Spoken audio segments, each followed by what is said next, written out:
Hello. So let's understand how to do logistic regression in Julia.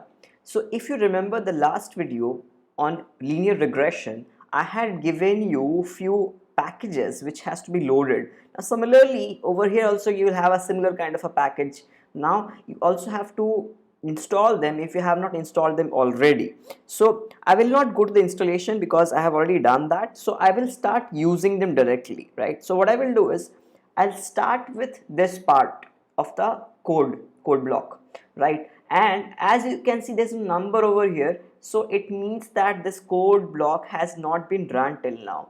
So let me just go to this, and the moment it gets run, it will change to a number, and it will change to 1 in this case because this is the first code block which we are running. You might have seen in the regression 101 video.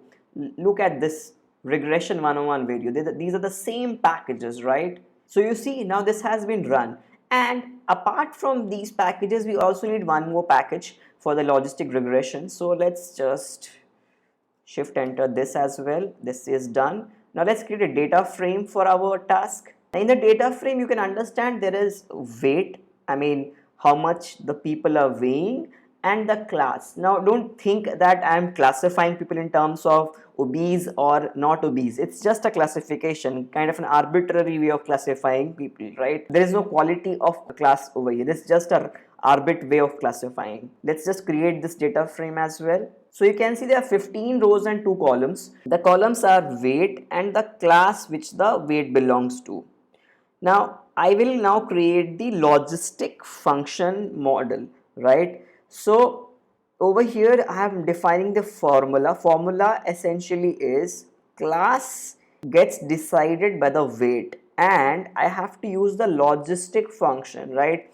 So I am using the GLM family of commands and using the binomial type and using the probit link feature over here on the data frame df which we have created over here, right? And let's just run this as well. So now this code block has been run. Now we have our model. Now if you can see, the p-value for the intercept and the weight is pretty high. Anyway, we'll proceed ahead to, let's just see the accuracy of these things. So let's create a test df. Now the test df which I have created over here is just made out from the original data frame which we have, right?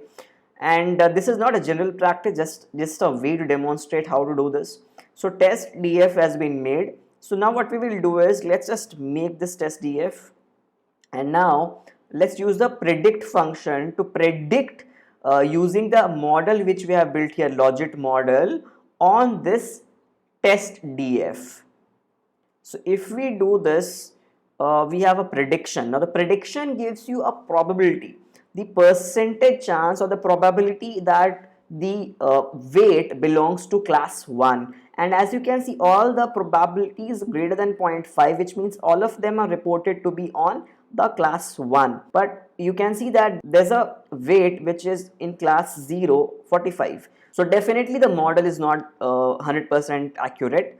Now let's use a code block to find what is the misclassification or classification of test data. So what we are doing is, if x is less than 0.5, 0, right, else 1, and we have to do this for all values in the prediction. Prediction is what? These three numbers, right? Now prediction df is essentially you have to create a data frame in such a way that the y actual is coming from the test df, right, this test df class, and the y predicted is coming from this prediction class. Now how have we made this prediction class? Using the first line, prediction class is equal to this thing over here. Now probability of predicted is equal to prediction with this prediction guy over here. Now you can also say that the prediction df correctly classified if the actual and predicted are the same. So when you run this piece of code, you will see that it displays 110, means the first is classified correctly, second also classified correctly, but the third is misclassified. So as you can see, 2 out of 3 are correct. So you get an accuracy of 66.67%, which you can calculate from here as well. which is the same. Now you can also create a confusion matrix over here, and when you create a confusion matrix, what you will get is the number of actual positives, actual negatives, true positive, true negative based on the model, false positive and false negative based on the model. So I hope you understood how to do logistic regression in Julia. Obviously this is an elementary video, so don't forget to subscribe if you're new to this channel, because you will find content related to Julia, data science, maths, statistics, finance and knowledge of any kind.